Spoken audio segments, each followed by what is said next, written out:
Então, quando nós estamos falando em intolerância, a gente está falando de racismo religioso. Porque, infelizmente, hoje a gente vê que no Brasil a gente não vive apenas a intolerância religiosa, mas também o racismo religioso. O objetivo é o fim da intolerância religiosa, da intolerância racial. É uma semente que ela já está sendo construída há muitos e muitos anos.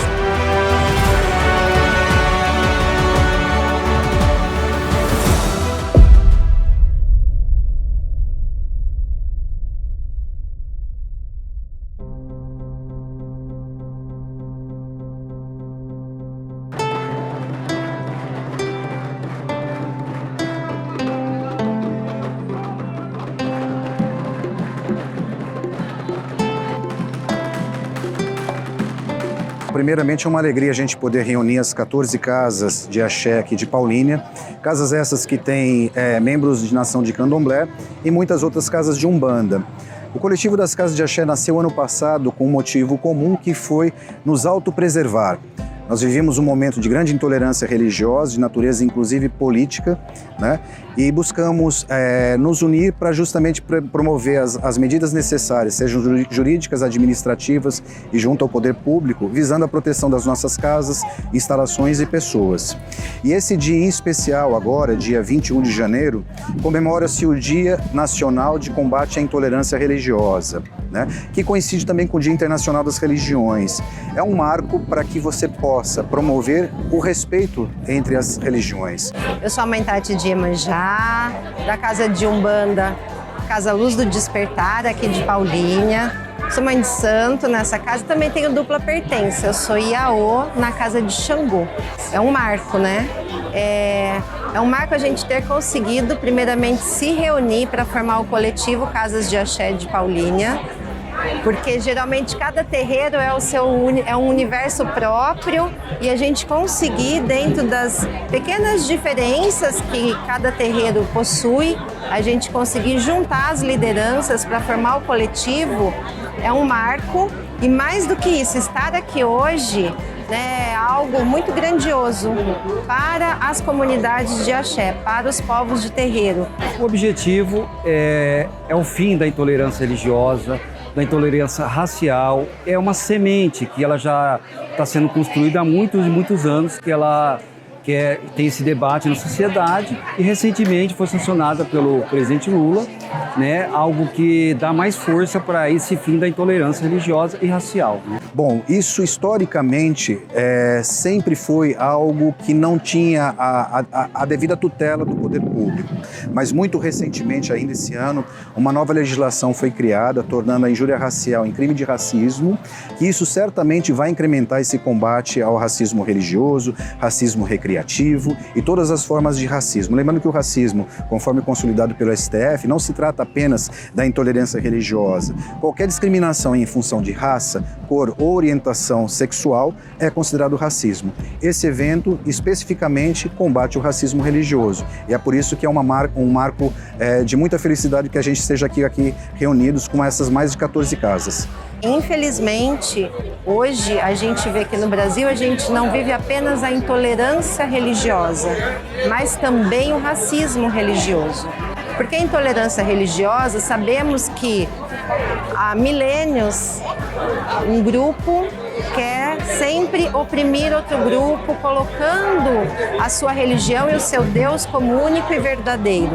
Olha, é um objetivo único, né, que une as diversas casas, que une as diversas etnias e as diversas religiões, né? A intolerância religiosa é qualquer religião, né? Não é só a Umbanda, não é só o Candomblé, é a Igreja Evangélica, né?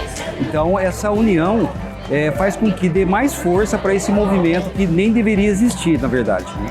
Aqui no Brasil, o racismo religioso, ou seja, a intolerância às religiões de matriz africana, corresponde a mais de 80% dos casos de intolerância.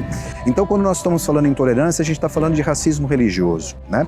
E esse evento tem uma finalidade educativa, cultural e religiosa. As pessoas não conhecem, por isso elas têm medo.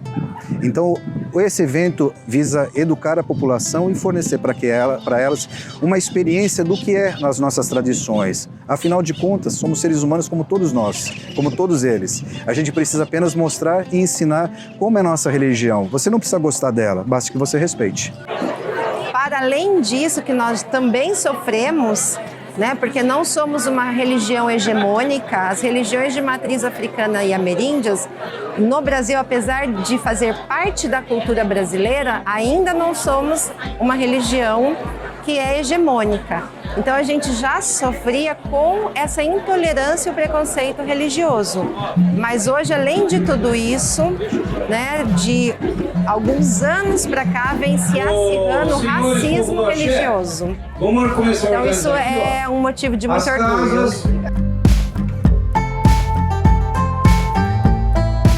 É evidente que sim, até porque, do ponto de vista político partidário, nós tivemos declarações de membros do alto escalão do governo falando que nossas religiões eram culto ao demônio, sendo que nossas religiões sequer consideram a existência de um demônio, de um diabo, né? Isso não pertence às nossas tradições.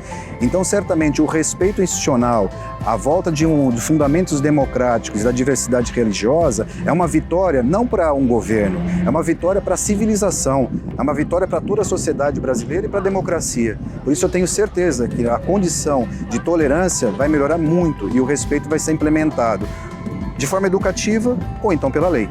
Sim, é uma construção que é dentro de um debate profundo dentro da sociedade, né? O racismo, a intolerância religiosa, ela vem de muitas décadas, né? Então, isso é algo que já acontece com todas as religiões, praticamente. Umas mais, outras menos. Então, esse debate com a sociedade, que é isso, esses tipos de eventos que em Paulínia nós estamos fazendo com esse coletivo, que vai fazer com que outras regiões e outros estados façam a mesma coisa e acabe essa questão da intolerância. Nós tivemos mais de 380 anos de escravidão no Brasil. O Brasil foi o último país a abolir a escravatura, né? Tivemos mais de 150 anos depois de condições de penúria a toda a comunidade negra que aqui permaneceu, né? Muito embora o Estado seja laico desde 1891, o fato é que a estrutura escravocrata permanece viva até hoje. Então todos os símbolos que são negros, pretos, são símbolos que são abominados pelo poder dominante. Você tirar a identidade espiritual, tirar a identidade religiosa, tirar a identidade cultural, você torna esse ser vazio e você consegue controlá-lo melhor. Então a decorrência ainda do racismo religioso dessas estruturas, por isso que a gente chama de racismo estrutural, é algo que tem que ser combatido permanentemente. Por isso que há tolerância às religiões, por exemplo, orientais, o shintoísmo, o budismo, né? E não há tolerância às religiões de matriz africana, porque os africanos foram desumanizados, foram tirados as almas deles para que eles pudessem ser explorados. E continua até hoje, né? Mas eu tenho certeza que as coisas começam a mudar. Como eu disse, isso daqui é um marco civilizatório, né? Não é um ganho de um governo ou de apenas uma comunidade, é um ganho de toda a humanidade. Olha, cada um com certeza tem uma história diferente, né? Para falar a verdade, quando a gente percebe, né? Não, basicamente, agressividade não, mas você percebe olhares quando você vai com uma roupa diferente, né? Da religião, que nesse caso é as roupas que a gente usa, que é diferente, né? Dentro da religião. E normalmente usa os fios. Então você percebe que as pessoas olham diferente para você. Então isso não deixa de ser uma intolerância. Muda de calçada, né? Achando que você vai fazer algum mal, né? Para essas pessoas. Então isso é basicamente, eu considero na minha parte, uma intolerância. Na verdade, eu enquanto homem branco, heterossexual, cisgênero, dificilmente eu sofreria preconceito. E não sofro, é verdade, né? A partir do momento que eu boto um símbolo preto no meu pescoço, que são minhas guias, meus quelês, eu passo a ser alvo de preconceito. Porque aí eu estou adornando um símbolo negro. Então, regularmente, eu não vou sofrer nenhum tipo de preconceito, porque eu faço parte exatamente da cara daquilo que é o domínio. Mas se eu coloco uma guia, eu passo a ser alvo. Então o preconceito, né, o racismo, ele é presente dessa forma. Por isso que a gente fala racismo religioso. Porque mesmo eu sendo um branco, né, quando eu coloco uma guia, a sociedade me enxerga como um negro. E aí eu passo a sofrer o mesmo racismo que um negro sofre. E é por isso que a gente tem que combater ele o tempo todo. Eu não sofro aquilo que um negro na pele dele, né, homossexual, ou uma mulher negra homossexual e macumbeira sofre. Mas eu sei que quando eu coloco esse adorno no meu pescoço, eu sou visto como algo ruim para a sociedade pelo status dominante.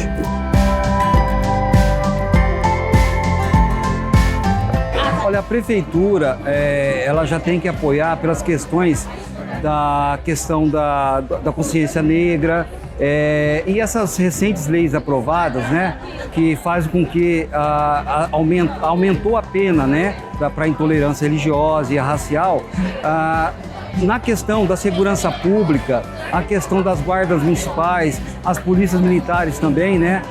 Coibir isso quando chegar essa denúncia, né? Coibir de uma forma também respeitosa, saber chegar numa ocorrência policial, saber que ali tem questão de uma intolerância e que é algo muito profundo que tem que ser penalizado, né?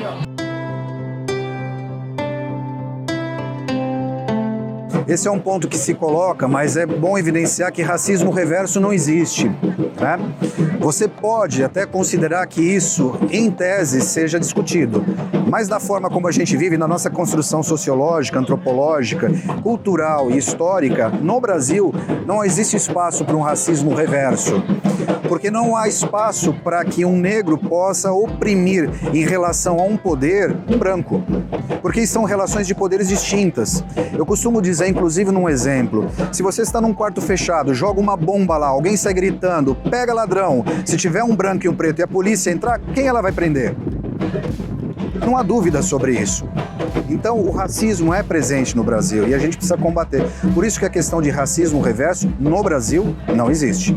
Bom, meu nome é Rodrigo, eu sou psicólogo, sou presidente também do Sindicato de Servidores Municipais de Paulínia. Eu estou aqui prestigiando esse evento e as pessoas devem estar perguntando o que sindicalista tem a ver com isso. A questão é que no ambiente de trabalho, ainda hoje, as pessoas são vítimas de todo tipo de preconceito, discriminação, as pessoas são contratadas ou não em função de interesse ou aquela religião. Então é muito importante que aconteça esse tipo para disseminar para a população essa multiplicidade de religiões, esse caldeirão de religiões que tem no Brasil. Hoje é um dia em que o mundo comemora a religião. O que é religião? Religião é o religar. E o que a gente mais vê atualmente por aí é religião separando, né? Não fazem nada daquilo que é o real. O religar o homem com Deus. Pelo contrário, separam o homem da espiritualidade e separam o homem também do outro homem. O grande símbolo do Cristo é a cruz, né? A cruz é a grande finalização, a grande coroação dele, a cruz. O nascimento é bonito, pô, cada cruz que é o negócio, né? E ali na cruz, que todo mundo conhece, que é a cruz, né? Graças a Deus, né? A cruz, ela tem duas hastes. Uma haste que vem do alto até embaixo, e outra que cruza lateralmente. E é a prova de que ali é um grande ensinamento. A cruz liga Deus, a espiritualidade, até o homem e liga o ser humano ao ser humano. Se eu não consigo estar ligado como ser humano a outro ser humano que pensa talvez um pouco diferente de mim, eu não estou tendo a ligação da espiritualidade com a terra. Existe uma coisa que nós temos que entender para terminar. A perseguição religiosa, o preconceito religioso, o racismo religioso é uma doença. É uma doença. Pior do que essa que teve por aí. Porque essa que teve por aí vacinou, melhorou, apaziguou, mas o preconceito e o racismo religioso, a cada dia que passa, ele vai se infiltrando mais e mais. E as pessoas não querem tomar a vacina. Não querem. Não querem de jeito nenhum tomar a vacina contra o preconceito e a intolerância religiosa, contra o racismo, contra a homofobia, contra a transfobia. Não querem tomar. Essa vacina, ela é invisível. É uma vacina que é indolor. É uma vacina que não tem cor, não tem cheiro, não tem gosto, mas é uma vacina que muda e transforma a vida. Essa vacina se chama amor.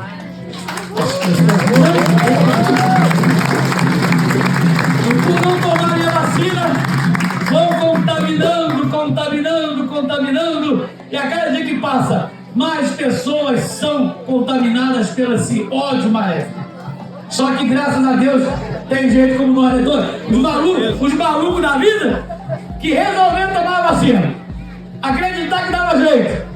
E essa vacina muda a história. Eu não tenho vergonha de dizer: eu amo o povo do Axé. Peço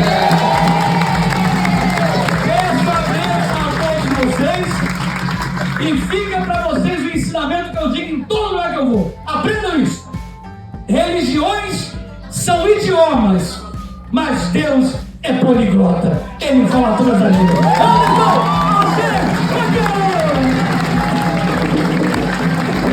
Estou aqui junto com o Pedro, junto com o Pai Paulo, junto com a minha Terezinha, junto com todos vocês, para dançando, cantando, sorrindo, reconhecer que nós estamos vacinados na vacina do amor e que nós podemos fazer muitas coisas juntos, mesmo que a gente esteja muitas vezes em lugares diferentes, em algumas situações separados.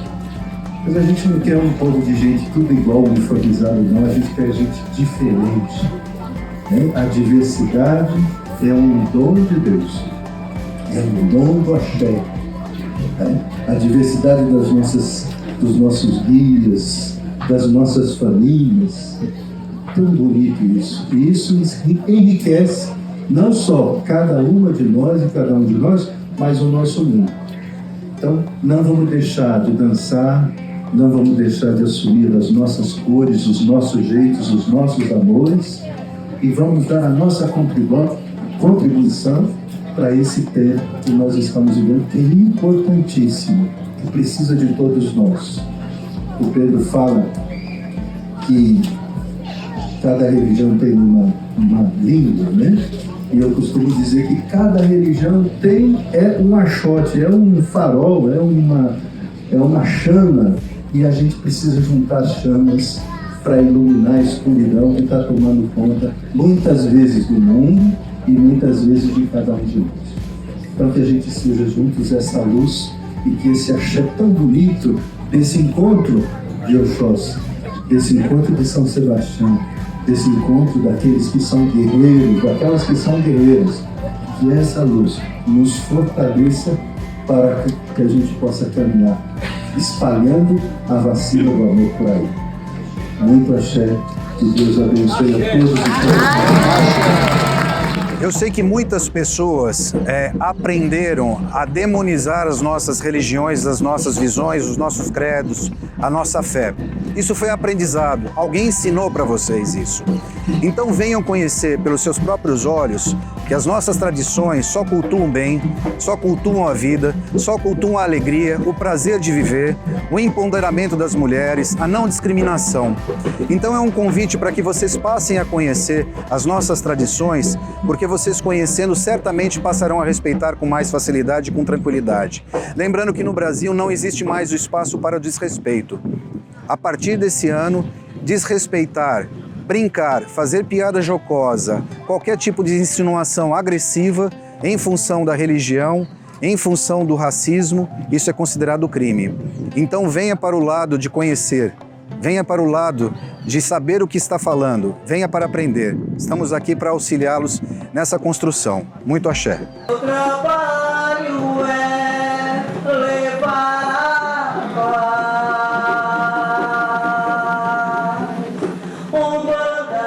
Já ouvi seu canto em outros cantos. Umbanda, sua bandeira eu vi, o grito dos aflitos. Umbanda é a voz tão sublime de nosso Senhor.